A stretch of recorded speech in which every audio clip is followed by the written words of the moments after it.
Hello everyone, I hope you are doing well today. You feel very far away. This feels very strange. I never film my videos like this anymore, but I just fancied a bit of a mix-up today, so I have pulled the dining table in front of my plant room, set up my light box. I've gone very fancy, I know. But I thought this could just be quite a nice setup to do some planty things together today, because I have got some things that I have been wanting to do for a while. I've got some plants that I've needed to pot up for a while. I've got a plant that's got some really bad roots on it and I want to kind of reset it and restart it. And then I also would like to get around to having a look at the plants properly that Emma got for me in the video that we did for each other where we plant shopped for each other, because I haven't even taken these out of the packaging yet and I'm super excited about them. So yeah, I also asked you guys to send in some questions, so I thought we could do just a little repot and chat Q&A type video. Yeah, that's the plan, really. But first, if you're new here, hi, my name's Claire and this is Yoli. I make videos all about houseplant care, sharing tips and tricks I've learned over the years to help keep your plants happy and healthy. And yeah, as I always say with these kind of videos, if you've also got stuff to do as well, whether it's planty, whether it's just getting on top of other things, please feel free to do it along with me. And yes, I hope you enjoy it. Let's get into it.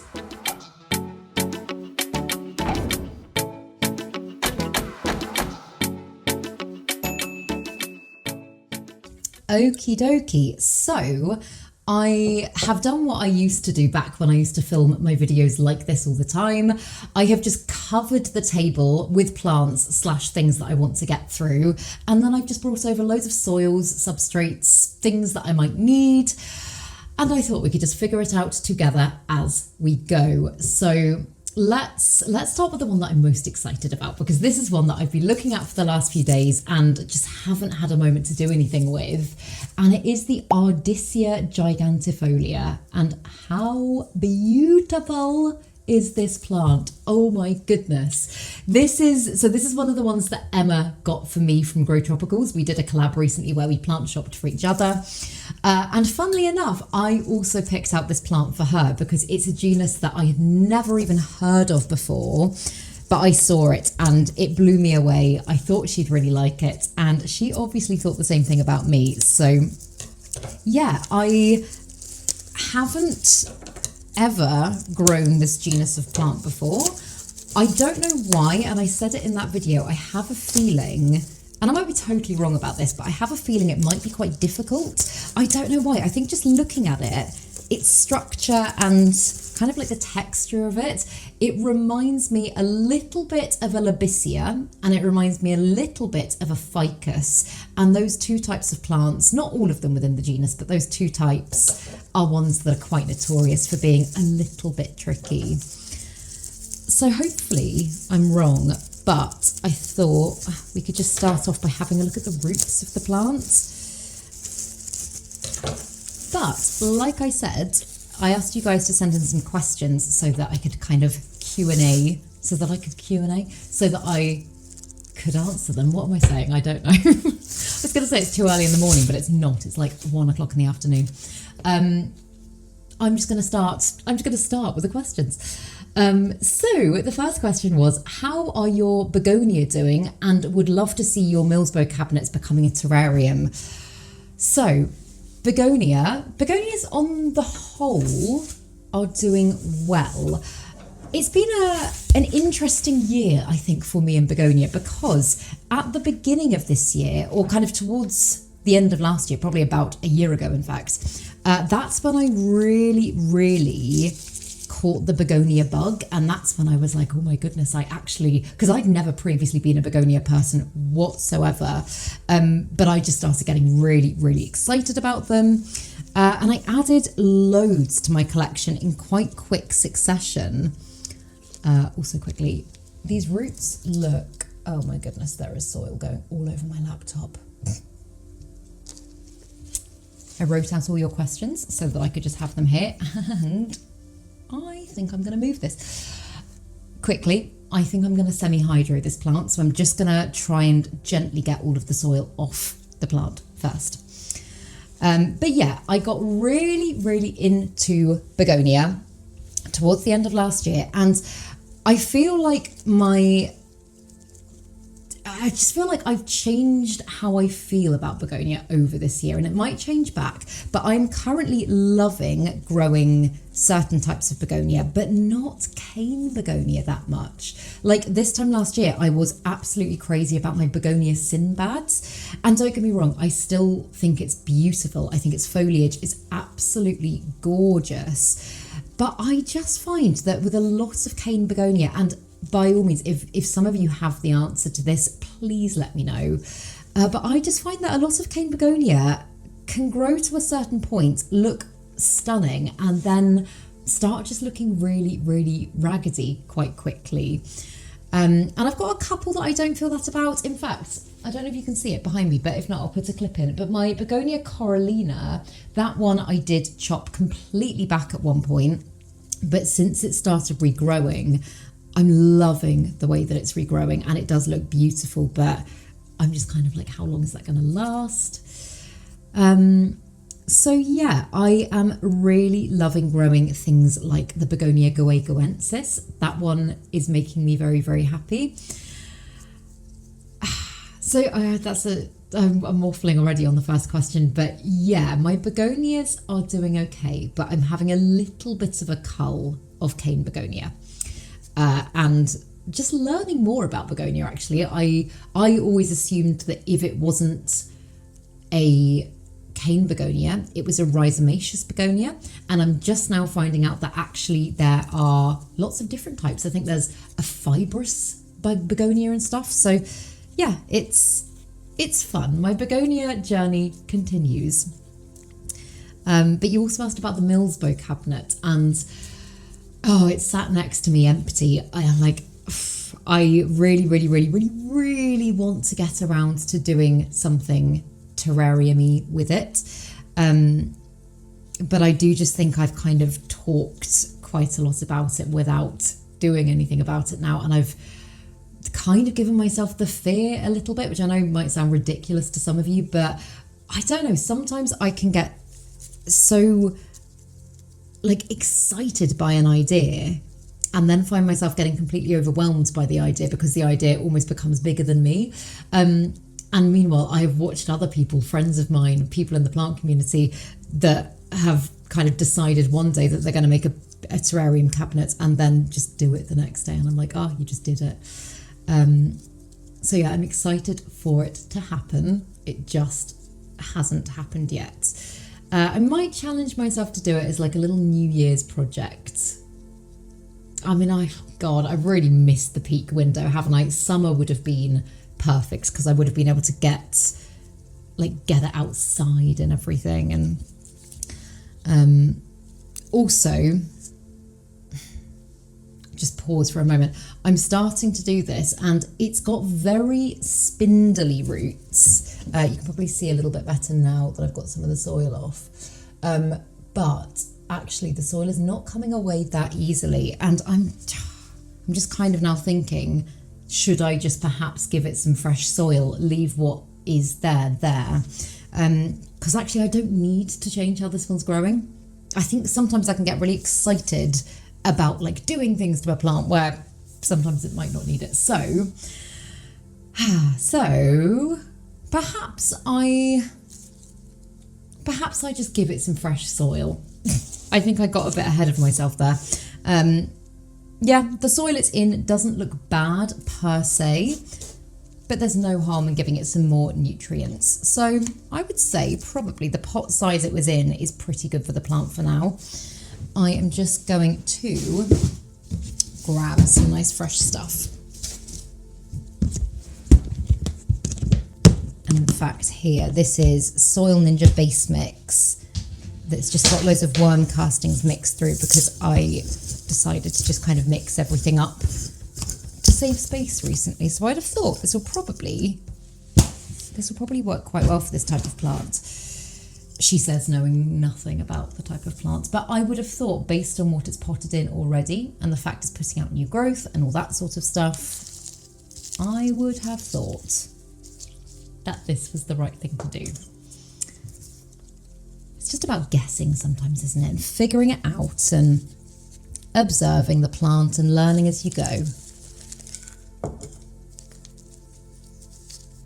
So whether this was actually necessary or not, we will never know. I suspect it wasn't, but there we go. It looks exactly the same as it did before. I will give this plant a water through as soon as I'm finished filming, just because it was very dry. That is completely down to me. I left this plant just in my plant room, and we've put the heating on recently, and I've got underfloor heating in there, and everything goes bone dry so quickly if you leave it directly on the floor. So yeah, that poor plant needs some water. But you know what, let's start with this little one. So this is another one that I got in that same little collabby video I did with Emma, and this is one that I'm so excited about. It's an Aglaonema, and it's Aglaonema Tom's Pride, which I had never heard of before, and just like the splashiness on the leaves is so cool. We said it in the video when we filmed it, but it kind of reminds me of an Aglaonema meets like a Dracaena Milky Way or something. So yeah, I do think I am going to go in with semi-hydro for this one, just because I've got so many, depending on the root system of course, but I have got so many of my Aglaonema in semi-hydro, and they work really, really well when grown in that way. I'm also highly aware that I'm like going against my own advice here. I know I often say, if you get a plant, leave it a few weeks, let it settle in. That is typically what I'd recommend, but also sometimes if I feel like my conditions are stable, if I've got good like light, heat, humidity, if the plant seems to have travelled fairly well and I want to mix things up, I'll just do it. But the next question was, what's the best grow light, for cacti and succulents?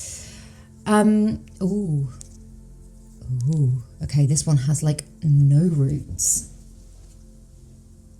I've just pulled that out of the soil, and it's just come out like that. So I'm gonna reevaluate. Best grow light for cacti and succulents. There's loads and loads and loads of really great grow lights out there. In fact, I'm just going to check for a root system in the pot to just see. Yeah, there's loads of really great grow lights out there, but I would say for cacti and succulents, you're typically looking for something I would have thought that's quite strong. It's a kind of mimic strong sunshine. And it depends on what kind of distance you want to grow your plants from the grow light, but I would probably say maybe look at something like a Sansi grow light. That's what I use for what I'm currently using for my big euphorbias over in my living room. Again, I'll put a clip in, and they are both actively growing at this time of year, which is quite impressive. Their grow lights are just crazy strong. So I would say start with it further away and then like gradually lower it towards your plants. I would say that for any type of plant, to be honest. But yeah, that is probably what I would recommend based on what I know. So when I took the soil apart there, I could see that there were some roots in there, but they'd started to rot and go a bit sludgy. So although I can see there are some healthy roots here, there are also quite a lot of like bits that I think have rotted back. And I have got another plant here that is in a semi-hydro, not a semi-hydro, in a hydrogen peroxide mix. And I might just give this little one a 5-10 minute soak in that as well. The other one isn't battling root rot, it's just got quite a lot of algae around the roots because it's been growing in water. So yeah, I'm just going to leave that to soak. This is a 3-to-1 ratio hydrogen peroxide mix, 3 parts water, 1 part hydrogen peroxide. Yeah, I'm just going to leave that for a moment while I do the next plant, and then we can come back to it. Let's do this one.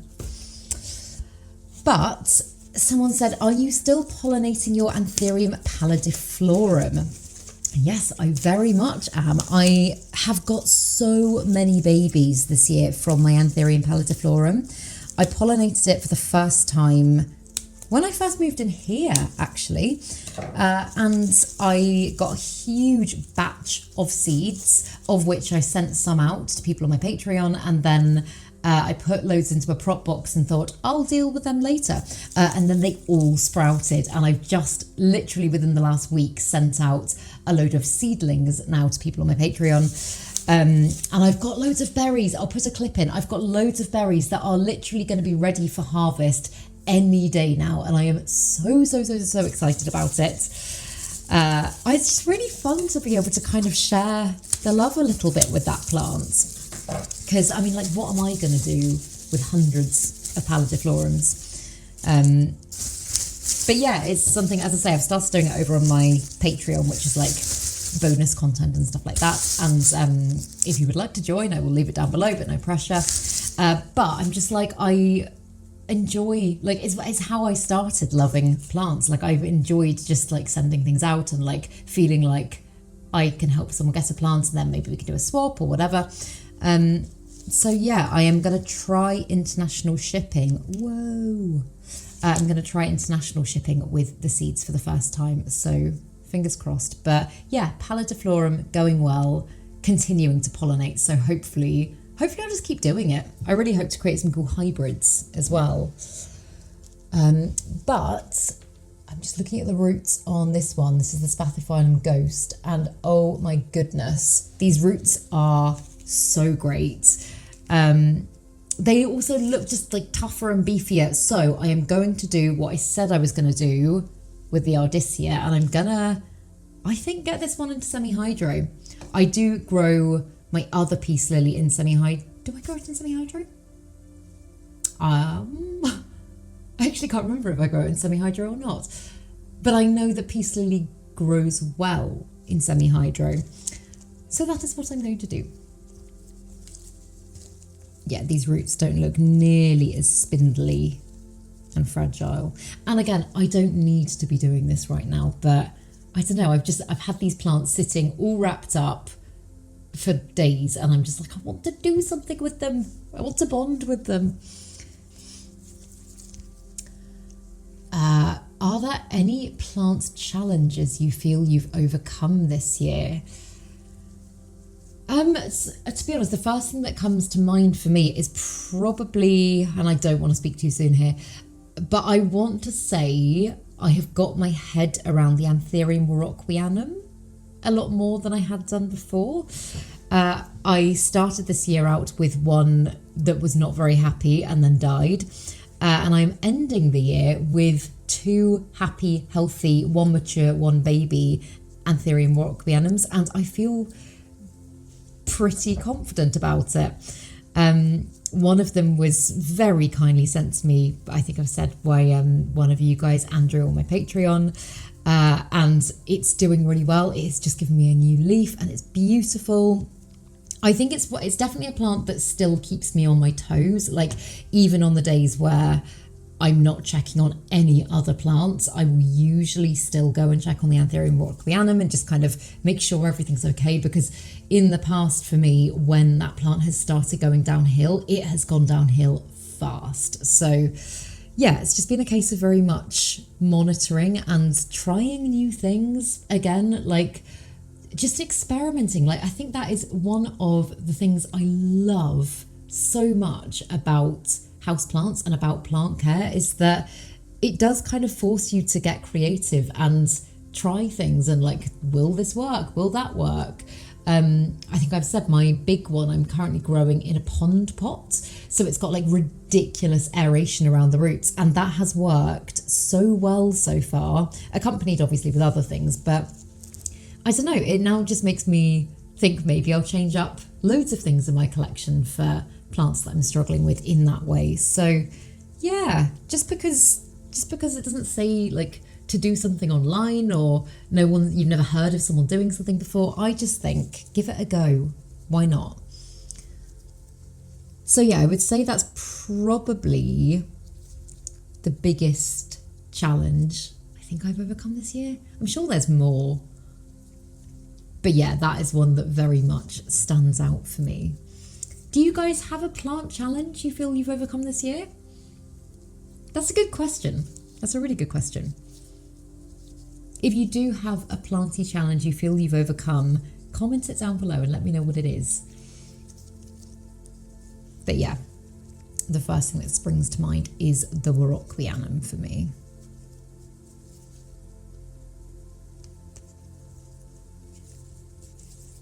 I'm actually just going to fill a little bowl of water so that I can give these roots a rinse off, because I'm getting most of the soil off them, but I think they would appreciate a little bit of a rinse just to get all the other remnants off. And this is just tap water, but I have made it kind of lukewarm, so like definitely not hot but not freezing cold, just because tap water at this time of year is so cold. I think because the temperature outside has dropped so much, and it can shock the roots of your plant. So yeah, cool. Let's get them in for a wash.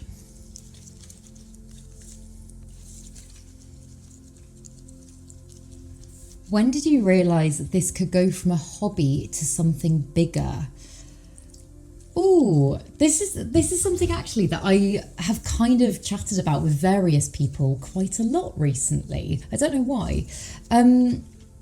But so I've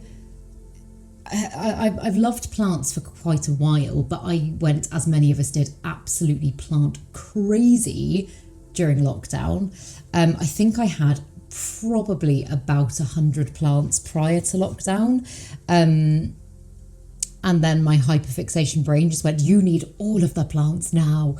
And I got a ridiculous amount. And then I decided that I was gonna start a little shop and I was gonna send out cuttings of my own plants. And then that quickly kind of escalated to buying plants in from the Netherlands. And I went classic, like 1 to 100. And that was fun. I really loved it at first, but I also got burnt out very, very quickly. The whole like packing things up, sending things out, oh God, I don't know. I found it so overwhelming. So yeah, I think probably in my 2nd or 3rd month of doing my little shop, hence the name TheJungleHaven, that's where it came from. I had started like putting a video or two on YouTube. I'd already got an Instagram. I started that, I think, like February, March time in lockdown. But yeah, I started putting videos on YouTube, and it was never, ever, ever with the aim of it being monetized, or let alone it becoming a job. That was never even a thought that entered my mind. I don't think I even knew that you could turn YouTube into a job. But I just really enjoyed it. And then I moved back home to my mum's, which is where the first year or two of my videos were filmed. And I don't know. As I say, I was furloughed at the time. I was trying to make it as an actor, which was really tough. It was, oh God, it was so tough. And so there came a point where I was living in my mum's basement, and I was just thinking to myself, I'm in some ways quite a fortunate position because I wasn't paying a huge amount of rent. And I was like, I've got the opportunity that I might never have again to just go for this. And so I left so I'm skipping ahead a little bit. I've been doing YouTube maybe like 8 months or something, roughly. That's just off the top of my head. I had just been monetized. I think I was making about 25p a day. But yeah, I just decided to go for it. So I quit one of my jobs. I was still working one of my other jobs. And then I left my acting agent, and I just plowed everything into YouTube because I loved it so much. And it was a grind at first, and I had some very bad months. But yeah, I've kind of, in some ways, never looked back with it. Like, I love this way of working. Typically, there are obviously bits about it that I don't like so much as well, but also that comes along with any job. But yeah, I love the freedom to be able to create kind of freely what I want to do based on the thing that I love, plants. I love the community aspect that comes with it. Oh my God, that is something that I did not anticipate to be as great as it has been. Like I don't know, I just kind of saw myself going into another little lonely hobby that I really enjoyed and didn't really have anyone else to talk about, and then all of a sudden discovered this amazing world of plant people that are like-minded and also love the same weird and wonderful things. And yeah, it's just been awesome. So it happened kind of by mistake is what I think I'm saying. But yeah, I also have been asked before whether or not it's come up in repot and chat type things if I think I will do this forever. And honestly, I don't know. I have no idea, but I would like to think yes. I really don't know. Obviously, like, life has a weird way of throwing things at you, weird twists and turns and all that malarkey, but this does tick many, many boxes for me, and it does most of the time make me incredibly happy. So yeah, I feel very fortunate to be able to do what I do. And so I hope I will be doing it for a very long time.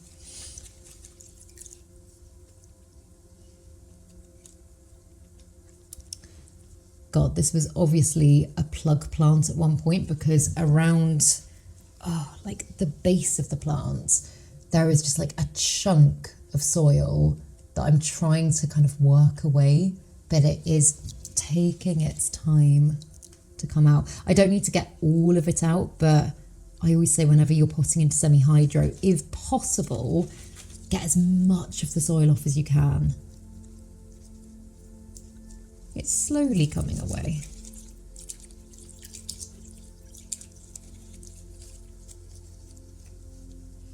Which plant would you recommend for a really dark corner where there isn't much humidity? There's the obvious ones, kind of like snake plants, ZZ plants. Again, I know those plants are able to survive and grow in lower lighting. That, like, it's not their optimum. Like, snake plants are succulents, and actually they will grow best in like direct sunlight, but they are incredibly adaptable. So yes, what I would probably say, if you just want a splash of greenery or something and you don't care about the health of the plants, then go for one of the ones I just said. But what I would probably say is, why don't you get a couple of plants and kind of rotate? Like, I've got a couple of Aglaonema in my house in areas where I'm like, I know long term you're probably not going to grow that well there, so I will rotate them out with other plants. Like, I've got a different Bacchia that sometimes lives in this room and then sometimes will live in my hallway, and I kind of flip-flop them so that they are kind of getting what they need overall. But I have also got various dark corners of my house that I don't rotate plants in, and the Aglaonema Jubilee Compacta, again, I will put a picture on the screen. That one is one that has done amazingly well. The Hoya gracilis as well. I've got that one both in my plant room, which obviously is higher light, and then on one of my shelves over there that gets little to no light. Yeah, Aglaonema is really, really great, and maybe one that you might not have thought of. Like, it's not, I just think it's such an underrated genus. Loads of people, I don't know why more people don't have it, basically. So yeah, I would go Aglaonema personally if it were me. You could also, I know you didn't ask for these ideas, but you could also do like a little high or a little shelving unit and put a few low light plants on it. Like, you could have a Hoya gracilis trailing off one level and then an Aglaonema like bursting out of another level. Yeah, options. But this plant, I think I've got as much of the soil off as I'm going to. It's got wonderful roots, and I have no doubt it's going to thrive in semi-hydro. So I think I'll probably, I was going to say go in with a transparent pot. Do I want to save my transparent pot for something else? I don't have many of these at the moment, so I'm just trying to think. I have got one. Oh my God, no. No. I have got one here. Damn it. That I've snapped. That's why I'm saying, oh no. Oh, for goodness sake. Okay, that one's got bad roots, so I might save the transparent pot for that plant so I can monitor them better. That's annoying. But what I'm going to do is I think I'm going to go in with something like this. This is a little bit bigger than what it was in before. Yeah, I think that'll do the plant well.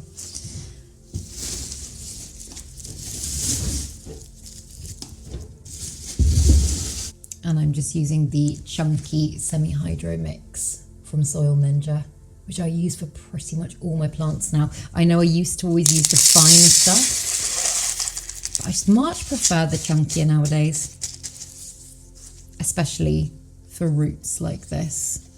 It just offers better aeration.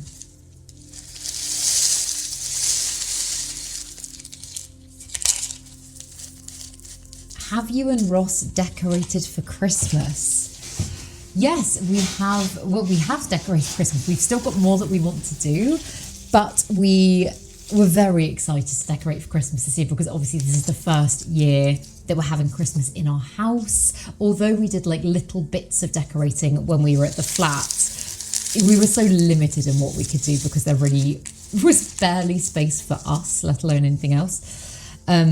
But we have got a Christmas tree. We were debating whether or not to go real or plastic. And some of you might be quite surprised by the decision, but we have gone for a fake tree. Just because, although I love a real tree, it just always makes me, and this is just completely personal for me, you do whatever you want to do, but it always just makes me a bit sad that the tree is just cut down, has one Christmas and then dies. And I know you can get rooted trees that you then put out in the garden and bring in every year. That in itself, firstly, feels a little bit risky just because of pests and stuff like that. But I know my mum did it for a few years and then the tree still died. And she was like, I've just spent all this money on this tree that's then died. And so, yeah, we were like, if we get a plastic tree, in theory, it could last forever. We could have this tree until the day we die. So yeah, that's what we've done. We've gone for a realistic fake tree. So I think it looks really lovely. Got lots of weird and wonderful Rossi ornaments on the tree. Not ones that he's made actually. But yeah, we decorated that. We put some lights out the front of our house. We're really good friends now with our next door neighbours. And so we've kind of done a little bit of decorating of the two of our houses, which is quite fun. But yeah, very excited. Very excited for Christmas this year. This is also what the plant looks like, pretty much exactly the same. I've noticed actually, and maybe this is just me handling it, that its foliage has started to drop a little bit. And when I say drop, I don't mean like leaves fall off, but just kind of like not be so upright. Its growth before was very like that. And I feel like now it's kind of spreading out a little bit, which is a good thing. So yeah, I will get that into a reservoir of water in a cover pot after this. And I think the plant should grow really well like that. So firstly, let's take the Aglaonema out of hydrogen peroxide. This little Aglaonema, this is the one that lost all its roots. Actually, the roots that it has got now do look okay. But I would be a little bit scared of just putting that straight into soil. So I think I will probably do sphagnum moss, just because again, nice and airy, nice and light. And I've got some very little pots here, but really I want, oh, you know what, let's do a little pot. I was going to say really I want a cup or something, but I'll do a little pot and then hopefully in like a month or so, I'll be able to pot this one back up, either in semi-hydro as planned or in soil, if I decide to have a mix-up of things. And I am literally working with the dregs of sphagnum moss here. I do need to get some more. God, I'm always saying that, aren't I? I do. Sometimes I just think I'm somewhat addicted to stress. I always let things get really like, my plant supplies get really low and run out of things and go, oh my God, I need to do this, I need to do that, and then actually spend more time procrastinating than actually doing. I need to just sit down and order some more plant supplies and just kind of tick things off my list. Will I do it? Probably not. There we go. Oh, I'm so excited about this little one. And I would have thought it would be absolutely fine now, but I will keep you updated and I'll let you know how it gets on. I've never seen one of these big. I'm so looking forward to it growing. But the one that I just went, oh no, about, so this is my variegated Coleus amboinicus, which is doing really well, and I've just been growing in water in like a propagation jar for ages, and because that prop jar was right by the window, it has just got very like algae-ish. It's gone very green. The roots, although the roots actually on the whole are fine, they're just like, there's just a build-up of algae. So I was like, I'll give it a hydrogen peroxide soak. Did I support the plant as I did so? No. And now it has, no. It's snapped. So I guess I'm cutting the plant. I guess I have no choice. So, oh, that's such a shame. I was really enjoying the way it was starting to grow, but this is not necessarily a bad thing. It does, I think, mean that I'm going to be able to grow the plant even bigger and even fuller.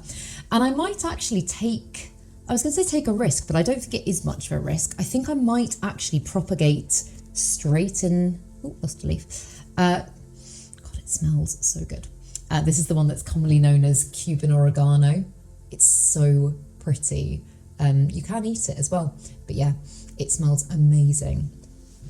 But yeah, I think I'm going to prop straight into the semi-hydro. And I think that will be fine. I think that will be fine. So I'm going to go ahead and I'm going to pot up the rooted sections first. And then I will take some cuttings of this lovely section and I will stick them down in there as well.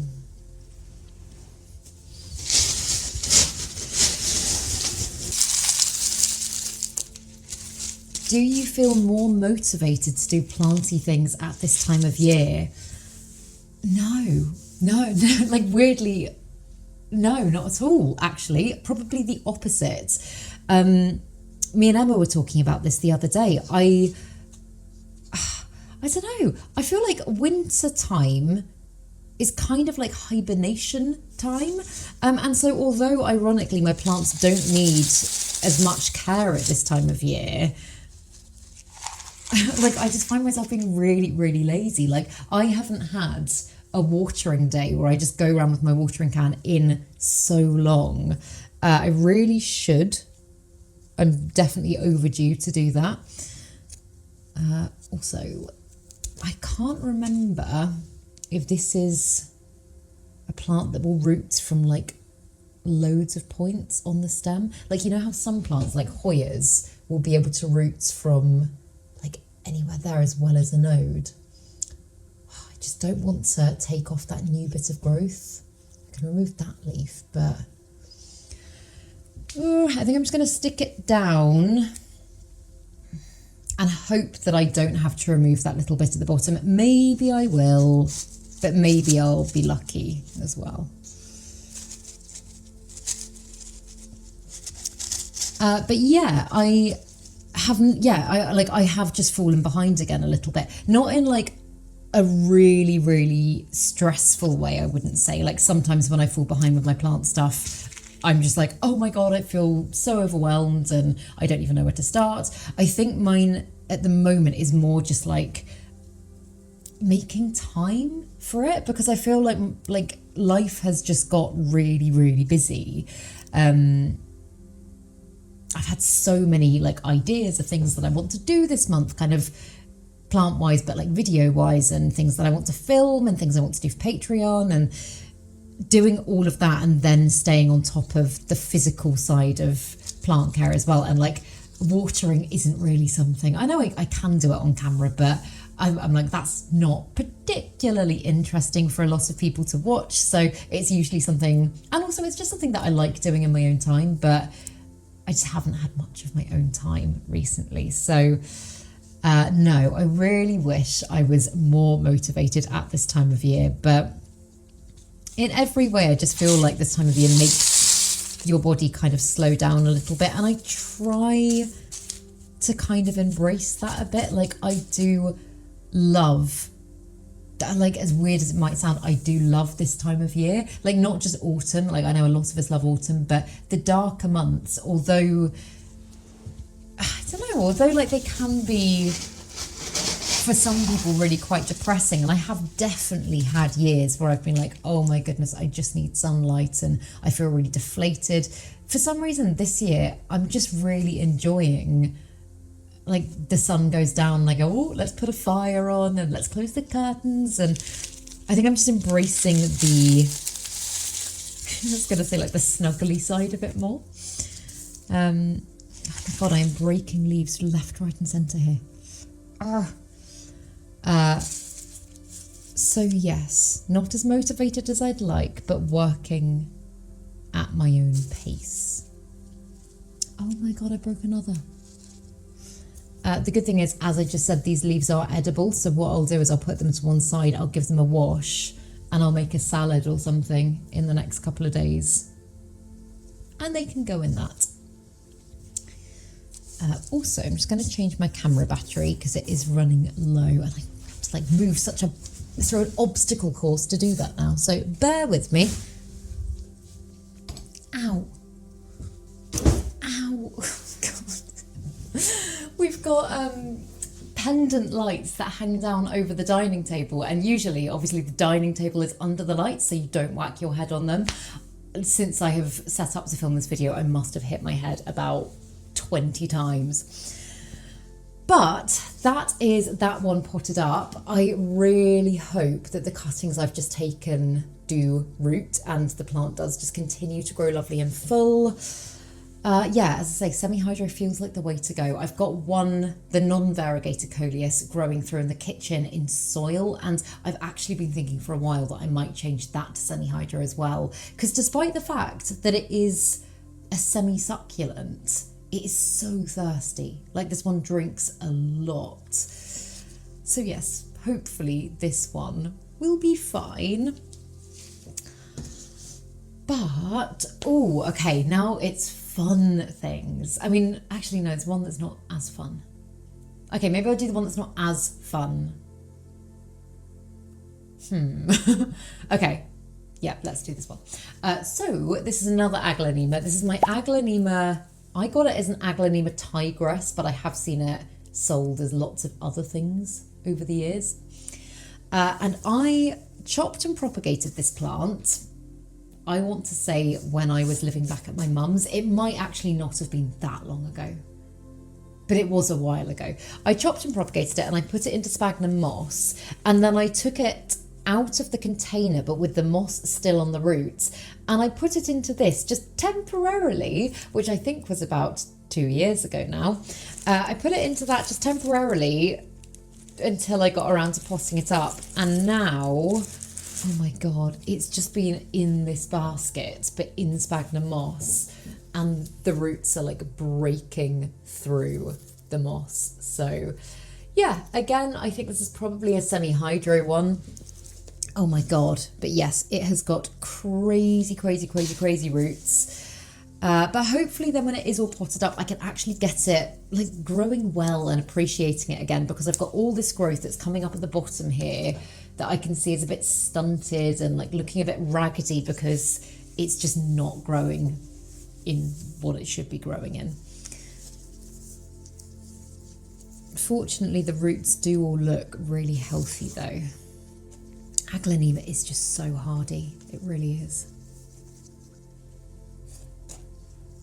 What are the best bedroom plants to help with sleep? Oh, I got asked this a while ago, and so this is a bit of a weird one, because I know if you Google that, loads of things like I think spider plants, snake plants, peace lilies.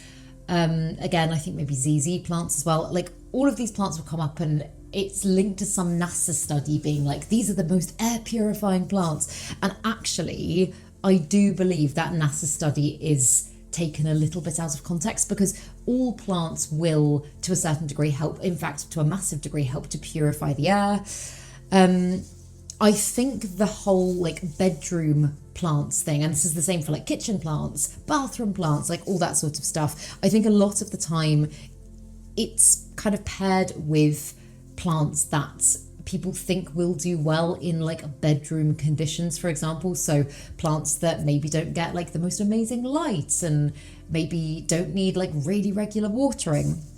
Like I say, whenever you Google like best bathroom plants, it will show you a list of plants that love humidity and stuff like that. So I would just say, look at the conditions of your bedroom and like find things that like those conditions. Like for example, for me, my bedroom gets medium to low light. I don't particularly, I mean, I could put grow lights in my bedroom, but I just haven't done that, and I don't have any massive desire to make it into like a super planty space. Like I'm quite happy with downstairs being my planty space because it's more productive for me. But yeah, I've got a monstera in my bedroom, which should actually be growing in slightly higher light, but does well in the spot it's in. I've got a peace lily in there, again, quite low light. So yeah, I think it is honestly just about looking at your conditions and choosing things that are going to do well there that you also like. I think for me in a bedroom, I'd want to be picking things that feel quite calming, like to look at. For example, I know I've said before, I can find like certain colours a bit overstimulating, and like I wouldn't go and put like a pink plant in my bedroom because for me, that's not relaxing. So I guess like just mentally choosing things that you think are going to support your mental state, and they will just in turn support like things like air purification. I do definitely feel like having plants in my bedroom makes me feel more relaxed. Like I don't know why, if I have a space now that isn't planty, it just feels quite clinical to me. And that's not to say that my friends that don't have plants have like horrible houses or anything like that. I love their houses. But yeah, just looking at greenery just does something to my brain and just makes me relax really well. But also, just a side note to relaxing and getting a good night's sleep and all that sort of stuff. I was sent in fact, I will show you. I was sent this. It's a ring air by a company called Ultrahuman a little while ago. Ignore my mossy fingers. That's what it looks like. It just looks like a normal ring. But actually, it is, I guess you'd say like a fitness tracker, but one of the things that it does do is it does monitor your sleep. And I just want to say as well, this isn't like paid. I'm not being sponsored or anything to talk about this, but they did say, would I be able to give an honest review in one of my videos? And this feels like the right point to bring it up, so why not?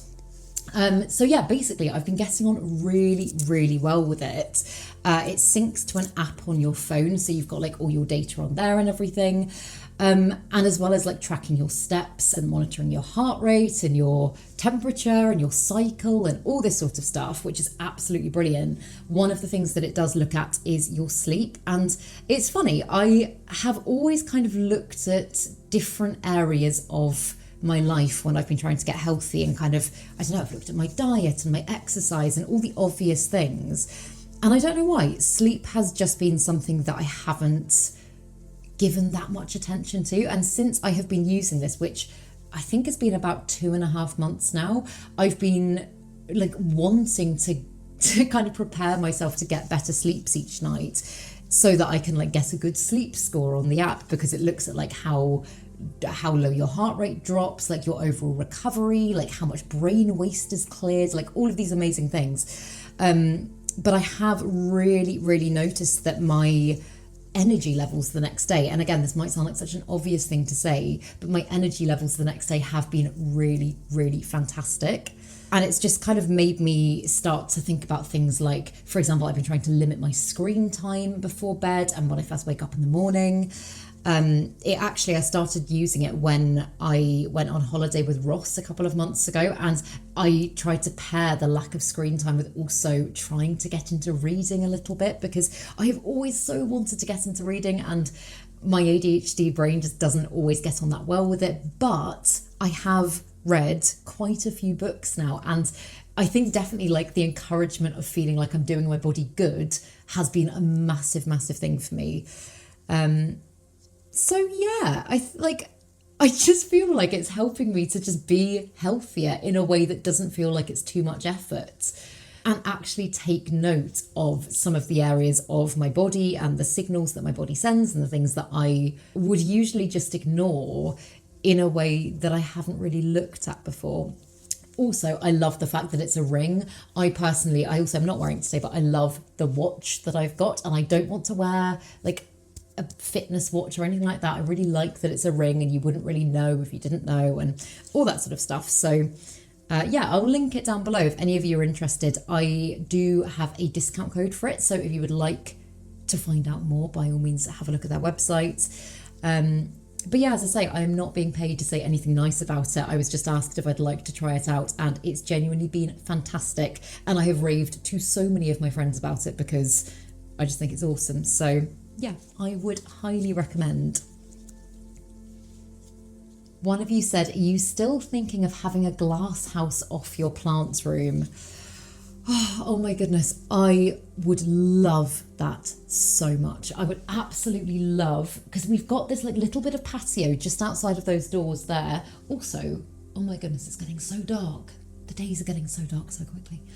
But yeah, we've got a little bit of patio just there that we don't really use.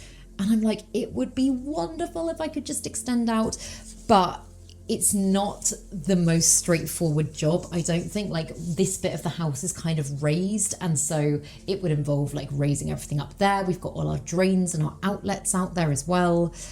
It would be very expensive, I think, to do. I don't know, maybe at some point I'll like get a quote or something and I'll just see if it's possible. In the meantime, I am wondering if perhaps I could set up some kind of, probably not for like the depths of winter when it's really cold, but I'm wondering if maybe I could set up some kind of like outdoor little like heated greenhouse or something. Like, it doesn't get great light out there either, like no direct sun or anything like that, but I don't know. It like when my plants are like getting so big in this space, I look at that space there and I'm like, oh my goodness, to have another room there would just be amazing. But yeah, so I'm not ruling it out, but it's not on the cards at the moment, I don't think. Also, God, I can't even get a terrarium cabinet built. Trying to organise a build on, like a major build on a house, I definitely couldn't do. So yeah, it's something that is kind of bubbling at the back of my mind and may happen at some point, but we will see. We'll see. Ooh, do you ever see yourselves moving abroad? And if so, what would you do with your plant collection? So I know Ross would move abroad in a heartbeat. I think he would love to be somewhere warmer, sunnier. I don't think, oh God, it's so hard. I don't think I would move abroad. Don't get me wrong, there's loads of beautiful areas of the world that I would love to spend more time in and explore more. And actually, you know what? Somewhere like New Zealand, I could totally see myself living there. But then again, that's like completely the other side of the world to all my friends and my mum and like, oh, I don't know. I don't think I have any, well, I definitely don't have any burning desire to move abroad in the same way as some other people do.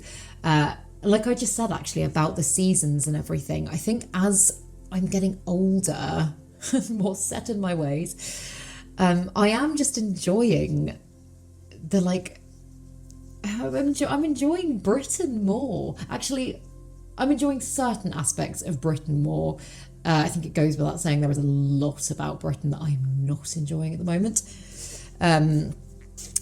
But there are aspects of like the British countryside, our seasides. I know they're not tropical beaches, but they've got character and nostalgic for me because they remind me of my childhood. And I don't know, like even when it starts getting cold and rainy, putting on a really big snuggly coat, going out for a cold winter walk with Yoli and then getting back and making a hot drink, there is just something really lovely about that.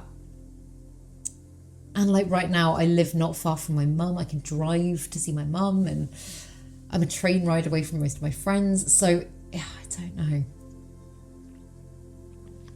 I don't think I can see myself moving abroad, at least not anytime soon. Who knows what the years will bring ahead. But yeah, as I say, Ross absolutely would. And if I did ever choose to move abroad, obviously getting rid of my plants would be really hard. I think just because so many of them I've had since such teeny tiny little plants, I would just feel sad letting them go because I wouldn't get to see them continue to grow and evolve and change. Also, you know what, seeing as I've got this water here, I'm just going to give these roots another rinse. But also, then again, although yes, getting rid of my plants would be really sad, I think if I could find really good homes for them, like give them to people that otherwise might not have been able to grow that plant, or like have been looking for that plant for such a long time, that would be really rewarding, I think. And also the thought of starting a brand new plant collection from scratch, oh, it feels quite daunting actually, but that would be quite fun. So yeah, I think if I was to move abroad, I'd want to move to somewhere where I knew had great plant shops and maybe lots of things that I couldn't get over here. So yeah, UK for now, but who knows? Who knows further down the line? Also, again, considering this has just been in moss with no drainage and very little care for a very long time, I'm so impressed with this plant. Again, so hardy. Oh, this one, I included it, but it says any suggestions or experience with orchids. I'm so sorry, I'm absolutely useless when it comes to stuff like this. I'm just really not an orchid person. I love jewel orchids. This is not to say that I will never be an orchid person, but I am just not the kind of plant grower that is massively motivated by blooms a lot of the time. I'm much more of a foliage person. So I don't actually have any orchids whatsoever in my collection right now, I don't think. I do know that when I was talking about my Warocqueanum, my Anthurium Warocqueanum, and saying how I was having so much success growing it in a pond pot with lots of aeration, I had several comments from people saying, orchid people, listen up, that would be really useful. So if I could share a tip, perhaps it would be invest in some pond pots. But yeah, orchids are not my plant, I'm afraid. But who knows, stay tuned. Anything can happen. I once said I'd never be a begonia person and I turned that corner, so who knows. I was going to say though, if you are an orchid person, feel free to comment down below this video and share a tip, something that's helped you, something that you wish you'd known sooner, anything at all. If you could have any job which isn't plant related, what would it be and why? Well, the dream was to be an actor. And I miss it so much, so I guess that would be my number one. Yeah, I left school, I went to drama school, I did foundation at RADA, I did my BA at Lambda, I left kind of bushy-eyed, fresh-tailed, wide-eyed and bushy-tailed, that's what I'm trying to say, thinking that things were going to be great and signed with a great agent, and then just didn't get auditions, and that went on and on and on and on and on. And then we hit lockdown, and yeah, I decided to step away from that world, and I do miss it. I do miss it so much. So yeah, I think that would be a job number one if in a perfect world. But then again, thank you, Yoli. The dog next door's barking and she's chiming in. If it was something completely different, like not something that I'd ever considered, like actually seriously before, I would say, oh, I really don't know. I'd like to think something quite creative, but then I know there's lots of incredibly creative people that don't do creative jobs. I know that I am the sort of person that is motivated when I enjoy something. Like when I love something, I can focus in on it like nothing you've ever seen before. Whereas if I'm doing something that I don't like, my brain will just disconnect. So I think anything that I get joy out of, I could probably, I'm not saying I'd be good at it, but oh yeah, I don't know, like I was thinking like arty stuff, like art therapy was something that really interested me at one point when I was younger. I do think that I am the sort of person typically that works, also I'm just going in with this, I think I've got all these sections, yeah, I think that's fine. I do think I'm the sort of person that works very well on my own. I have always wanted to be more of like a team person, and it's not that I can't be, like I feel like I'm capable of working with other people. I just quite like my own company. Like I think I am just a bit lonely in that sense. Like a lot of the time when I say what I do to people that I've just met, and I say like I work from home most of the time and it is just in my own space, one of the most common questions I get from people is, oh my God, do you not get really lonely working all by yourself? And honestly, I'm just like, no, I love it. I absolutely love the fact that some days I don't have to speak to anyone at all. And that is just a personal preference. Like I don't know, I just work quite well that way. So yeah, whatever it would be, I think something like an art therapy or something like that would be something that would interest me. But again, I really like that question. Again, like you guys, if you weren't doing what you were doing now, what would your number one job be? Like if you could pick anything in the world and know that you'd be good at it, what would it be? That's a really good question. How do you treat for adult/hard scale? I think my new fern leaf cactus has arrived with it. Oh my goodness, scale is, it's horrible. I've only, luckily, touch wood, dealt with it once before. I would say isopropyl alcohol, which in fact I've got just down here, which I also use for mealybugs. That's the stuff that I get. I'll link it down below this video. With hard scale, I would scrape and I would treat it with probably like, if there's masses of it, I'd scrape, wipe and spray the whole thing with isopropyl. In fact, I'll talk more about that in a minute.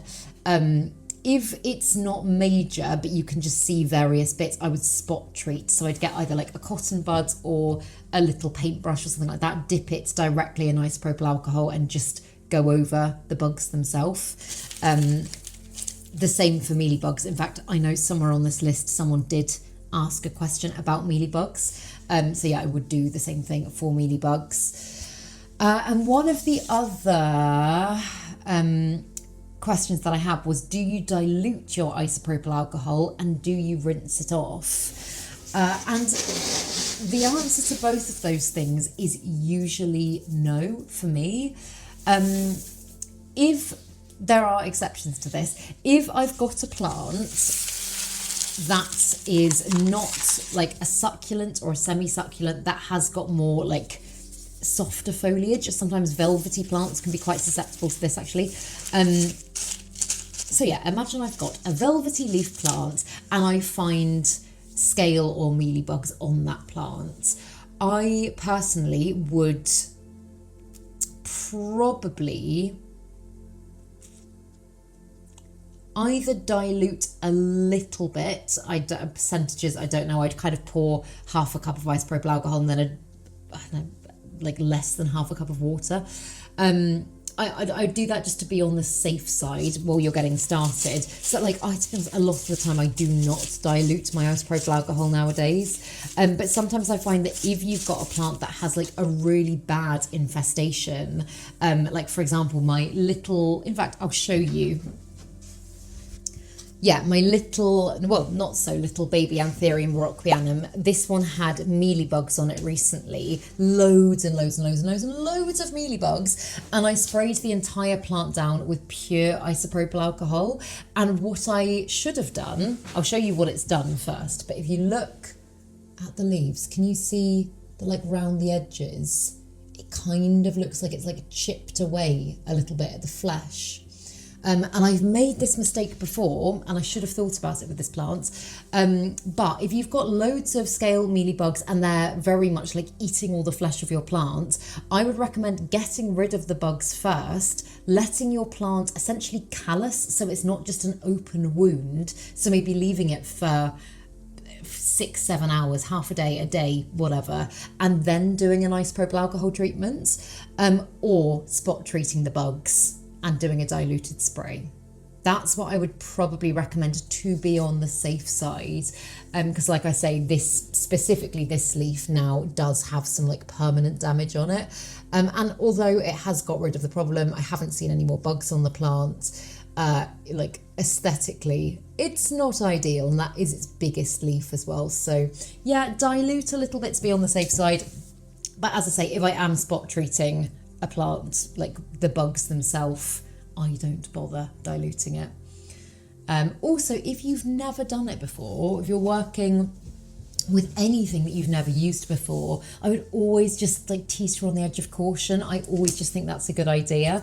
It's like I say, if you've got a plant that you haven't fertilized before, personally, I would recommend like easing it into fertilizing, not just going in with like the strongest whack of fertilizer just because the bottle says so. Yeah, I would always do it gradually, personally. But now we are on to the things that I'm excited about. And which am I more excited about? I'd say I'm equally excited about both of them. So let's start with this one.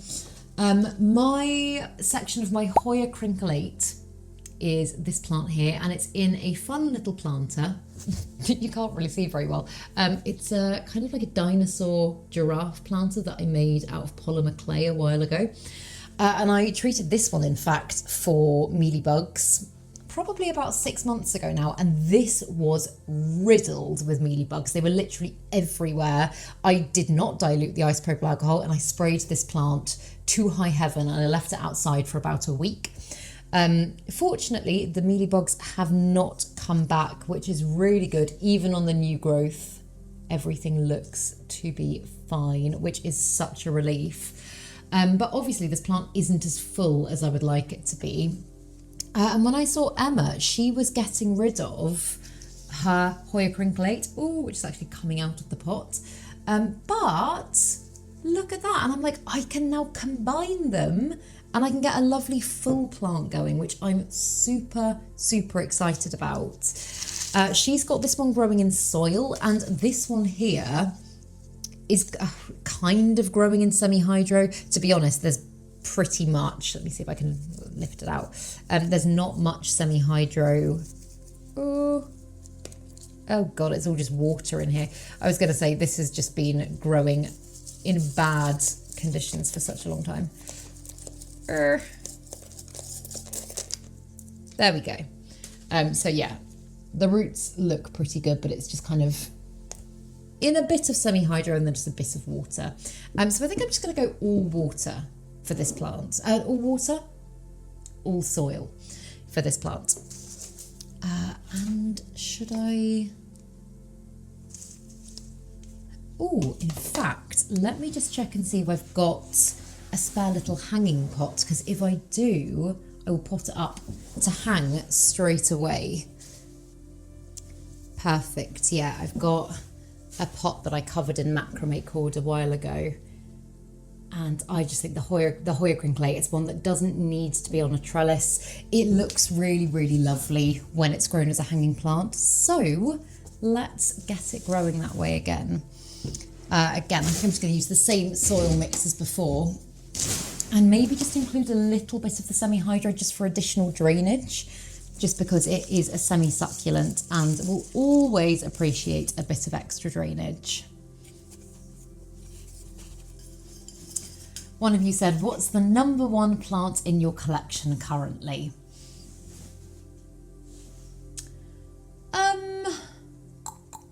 I know I always say my Anthurium pallidiflorum.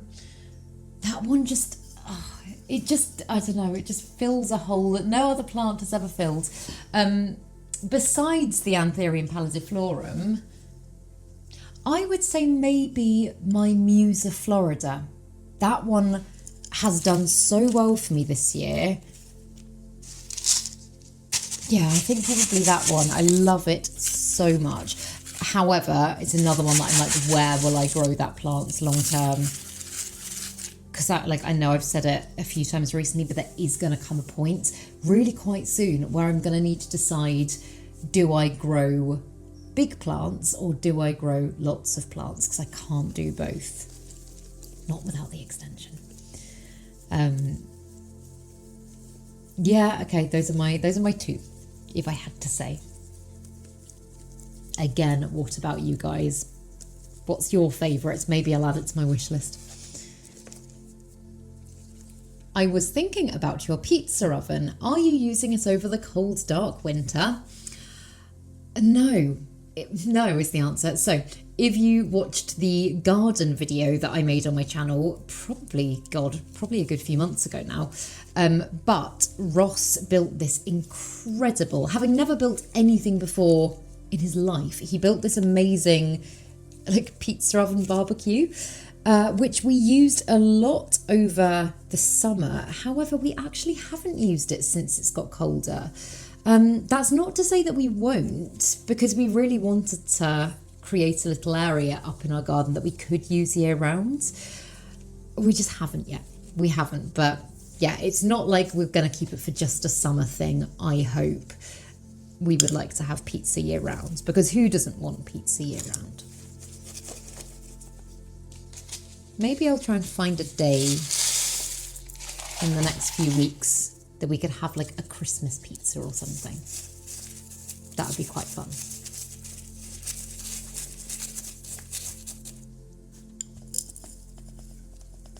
One of you asked, how do you cope with burnout? I'm a newbie and this hobby sometimes feels exhausting. Oh God, I mean, burnout is 100%. I think something that comes with any hobby, but it's easier to step away from most hobbies because you don't have the pressure of your hobby then dying. So I think that's why burnout can feel so intense with plants, because obviously there's a degree of responsibility that comes along with it. I would definitely say if you are feeling it, if you are feeling consistently overwhelmed and feeling like it is exhausting, then downsize. I know that's probably not what you want to hear. I spent so long being like, no, I'm not going to get rid of my plants. Why would I want to get rid of my plants? And then actually when I started just giving a few to friends here and there, and not buying that amazing plant that I saw on sale, or again, combining certain things so that you're only looking after one plant instead of two, that's when I really started feeling like plant care was manageable and enjoyable again. Because the bottom line is, it is meant to be something that is that gives us something back that isn't just draining. We have enough of that other stuff in other areas of our life, I'm sure. It's really important, I think, wherever possible, to keep plant care light. So yeah, I would also say just take the pressure off yourself a little bit, because plants are ridiculously resilient. I have gone months without watering my plants before. I know I was saying in a video that I made the other day, when I went away for 2 weeks a couple of months ago, I didn't get anyone in to look after my plants. My plants were all by themselves here for 2 weeks. And then when I got home, I would say about 50% of my collection didn't get watered for at least another week. Some of them even longer, like some of them have only had like one water since then, which is pretty shocking. But none of them have done awfully. Like, they can just take a bit of neglect. In their natural habitats, they would be very used to periods of drought. So yeah, like, allow yourself to step away. If you're not feeling like doing plant care for a week, then okay, don't do plant care for a week. Or do what I do and say, I'm going to literally fill my watering can. I'm going to run around like a manic woman for half an hour or like 20 minutes, put a timer on it, and just go like water, and just kind of be like, okay, that is bare minimum, check, done. On the days where I do that, I know I usually say when I water, I will water with like a washing up bowl and the grill on top and let everything drain that way, and that's my lovely way of watering. If I'm not feeling like it, I do not bother with that. I just run around and go yep, and yeah, that's my take on it. But also just remind yourself that like all of us feel that way sometimes. It's very, very normal. But don't be afraid to get rid of some things. Like, it's fine to give plants away. If you're really not getting on with the plants, it's fine to bin plants or put them outside your house and someone will probably come and take it. And yeah, it's so not something to be scared of, and it's something that I have avoided so much over the years as well. So yeah, we all get it. It's a supportive community as well. I think reach out to other people, chat to people on, like, I use social media. I'm not a massive social media person, to be honest, despite the fact that I do this for a job. But the community, like, and I think even if this was not what I was doing, like, full time, if I was to put a post on Facebook or Instagram or whatever and just say, I've got some plants, I love these plants, but I am not in the headspace to look after them at the moment. Is there anyone that would, like anyone locally, that would take them off my hands for 6 months or until I ask for them back? I bet you anything there would be some lovely plant people that did that. Yeah, but you're not alone, is what I think I'm saying. Look at that. How pretty does that look? Oh my goodness, I'm so happy to finally feel like I have this Hoya back, because it's just been growing. I mean, don't get me wrong, I'm very proud of this little pot. But yeah, it's just been growing in that for a very long time. And now I actually feel like it's a big, full, well-established plant. Another thing on my to-do list is get some more hanging space sorted out in this room. I know I said a while ago I'd like to get like an old ladder or something like that and mount it to the ceiling. I have heard so many mixed things about my pulley system idea. I know some of you guys said that you use pulley systems yourself. Quite a few of you as well said about using like pulley systems that are made for old-fashioned clothes dryers, and I did look into that a while ago. A lot of them aren't designed to take the amount of weight that I would be wanting to put on there. But again, that is stuff to think about at another point, which whenever I say that probably means it will be another 6 months before I think about it. But the last one that I brought to the table, oh my God, I'm whizzing through this. So I've got this Hoya here, which I will put the name of on the screen. It's like a Kapua something, I think. I got it from Malvern, and I think it's beautiful. It's got that gorgeous kind of bluey, splashy foliage. But I haven't really cared very well for this plant. And it has just been in my kitchen for absolutely ages. And Emma was over when she came over to do some filming and do the plant swap and all that sort of stuff. And she was looking at all my plants, and she looked at this one in the kitchen and she was like, do you like that, Hoya? And I was like, yes. I was like, I know I'm not doing much with it, but I do really like it. And she was like, I've got one as well that I don't want. And in fact, I haven't even taken it out of the bag yet. But when I went over to see her on the weekend after that, she, oh, Oh my goodness, it's beautiful. It's so beautiful. She very kindly gave me hers as well. So my thought is I can combine them. This one also has obviously got this massive long section of growth coming off it. And I'm like, do I chop and like put that down back into the soil to propagate it and then eventually have a much fuller one? Or do I keep this lovely long strand? I don't really know. I'm also not sure if this is a Hoya that kind of would like to be on a trellis long term, but I feel like it probably is. And I haven't quite figured out what I'm doing trellis wise with my Hoyas yet. I am loving the driftwood idea. I know I showed you that in a video recently. I've got bits of like wood made for reptile tanks. It's like cork and driftwood and all sorts of things. Grapewood, I think one of you said. I think one of you commented saying you thought that the bit I used was grapewood and that could rot. Thank you, by the way, for letting me know that.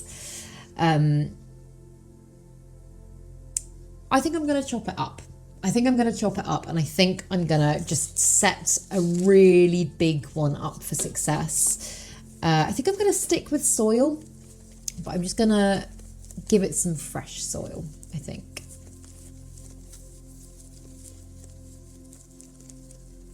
How do you make grow lights part of the decor? So I've made videos like this before about this exact thing. In fact, I have been super organized recently. I don't think I've said this in a video yet, but I have arranged all of my playlists on YouTube. This is very boring, I know. But basically, if you are looking, for example, if you're looking for more videos like this, if you click on my playlists on TheJungleHaven on YouTube, it will come up with like all of my chilled and chatty videos, things like this. But if you are after like a specific answer to something like this, you could go, for example, on my plant styling playlist. And like, I've also made a playlist called Urgent Help. So if you have got like a plant drama that you just need help with immediately, then hopefully I will have something on there that will be able to kind of help you with that. So yes, my playlists on my channel, I think that's all I was going to say about that. What was the question again? Oh yeah, grow lights part of the decor. So besides obviously like the strip grow lights and stuff like that I use a lot of in my plant room and in my cabinets and stuff, you can just get grow bulbs. Again, I mentioned earlier in this video the Sansi bulbs. Sansi do really nice ones. Grow Gang, they've got fantastic bulbs as well. A lot of the bulbs nowadays are starting to become like automated as well. So like I've got one that, in fact, the one behind me just here, if I turn it off, can you see that? I don't know if you can tell, but it's got a little remote and I can just control it and dim it and turn it up and down and all that sort of stuff. That's a Sansi one. And again, I'll link it down below. But yeah, like with those lights, like I've got one in the living room that I have tacked into the ceiling using like a fence post clip. I just literally hit it into the ceiling. It was very easy to do. Probably not the recommended way of doing it, but it worked. So I just put like a pretty light shade on that and it looks like a pretty lamp. So that is what I would say. I know a lot of people just get grow bulbs and just put them into just standard like floor lamps and stuff like that. And it's really easy to do. So yeah, that is what I would recommend personally. Again, the good thing about Hoya is that I shouldn't, if I do I want to chop this up? Oh, I'm now second guessing chopping this plant up. Because I'm like, I could train the vine. Oh, I don't know.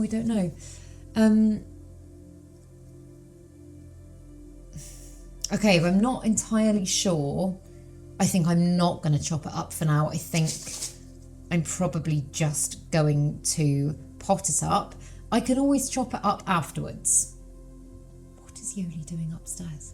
I think she's digging on the bed. Okay, let's just pot it up for now and then I will see how I feel. You all right, baby? Oh, actually, I have a feeling Yoli might be being sick. Bear with.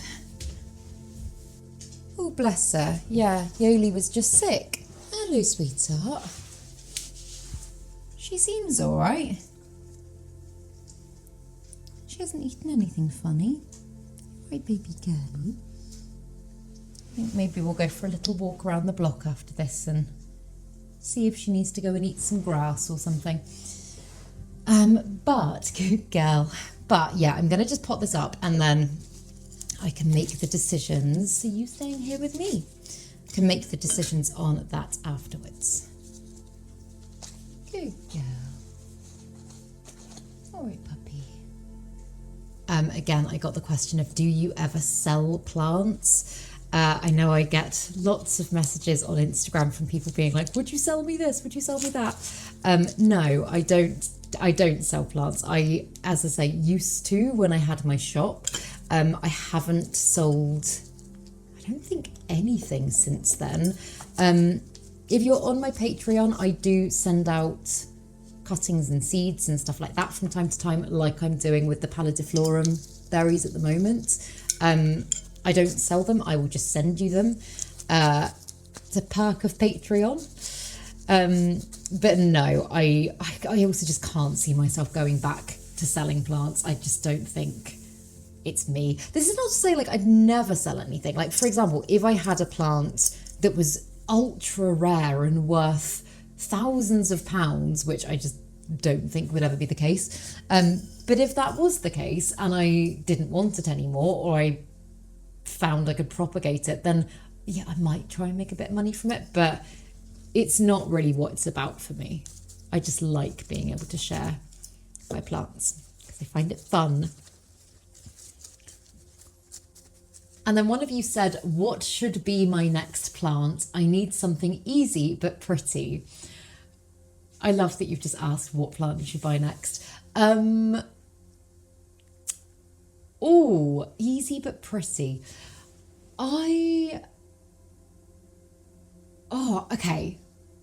I want to say, I mean, again, Aglaonema, great genus, so many beautiful ones. So like pretty much all of them are really, really easy. So I'd say any Aglaonema. I want to say the Anthurium pallidiflorum as well.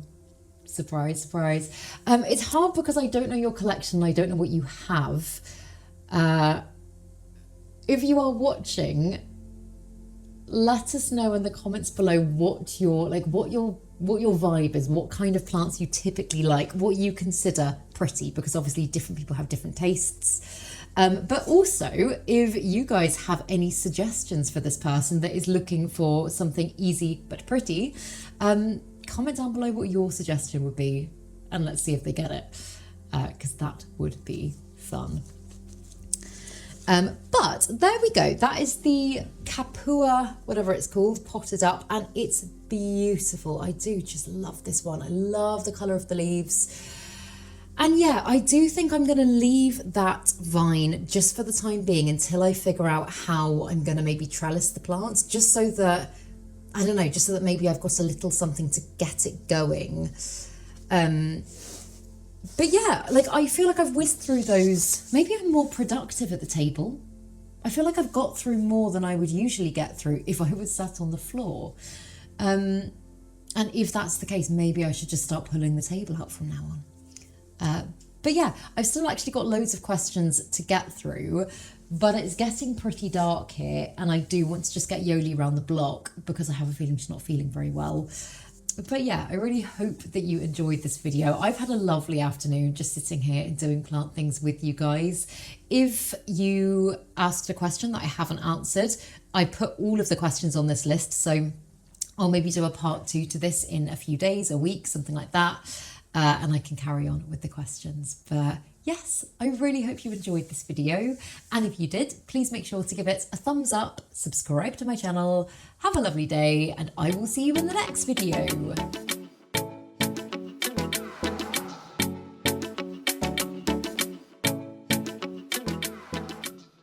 Stay sexy, plant lovers.